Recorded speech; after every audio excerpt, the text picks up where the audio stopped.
This report describes the work we've been doing with the Queensland Family and Child Commission since early 2021.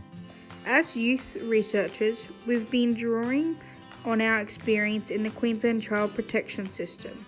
Between the 11 of us, we have over 100 placements, including foster care, kingship care, residential care, boarding school, supported independent living, self-placing, and homelessness. Some of our experiences were positive, but most of them were negative.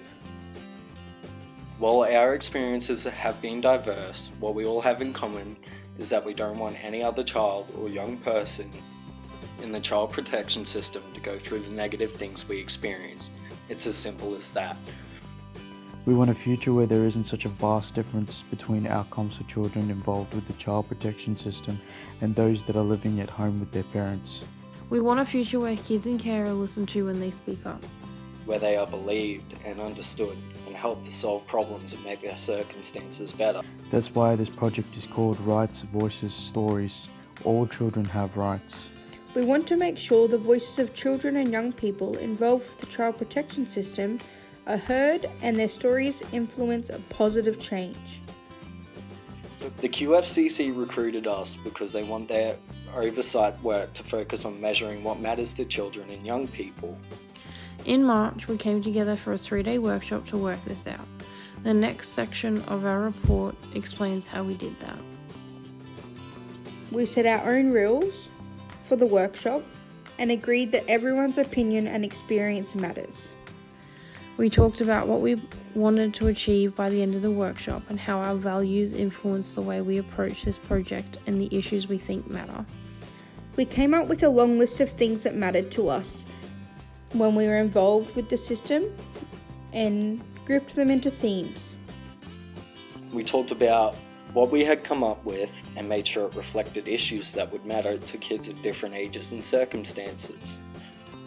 When a child enters a child protection system, it's through no fault of their own. While their rights to safety is being protected, it's important to remember that they have other rights, and those rights matter. In the next chapter of the report, we described the issues we think matter to children and young people in the child protection system. Given our focus on rights, we called our framework Our Rights Matter. Children and young people must be supported to know their rights and how to fight for them if they aren't being upheld. When they speak up, what children and young people say must be taken seriously. The key issues we identified as being important were identity, stability, health and well-being, feeling safe and loved, and equity and fairness. Underpinning all these issues is accountability to uphold these rights and act when they aren't being upheld.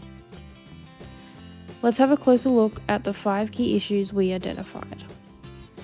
Identity means that children and young people know who they are, where they are from, and have a positive sense of self-identity and self-esteem.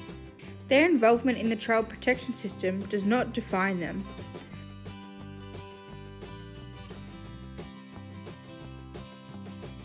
Stability means that while their living arrangements might change, children and young people experience stability in other areas of their lives. They are supported to maintain connections that are important to them.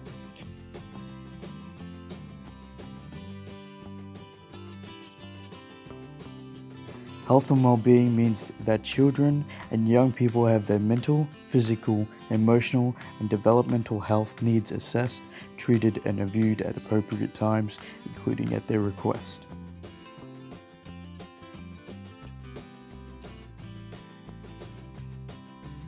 Feeling safe and loved means that a child or young person lives in an environment that cultivates a feeling of home, where they feel secure, know that they are heard and understood, are supported, and can learn and grow.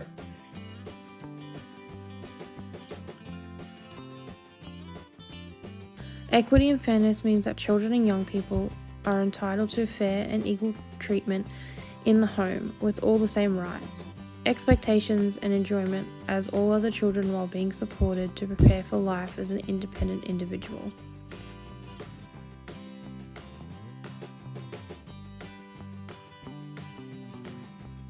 The final chapter of our report talks about the next steps for this project. We're going to get started on that today. You are here because we want you to help us access the evidence we need to make practical suggestions for how to improve the system for children and young people involved with it. So let's get this started.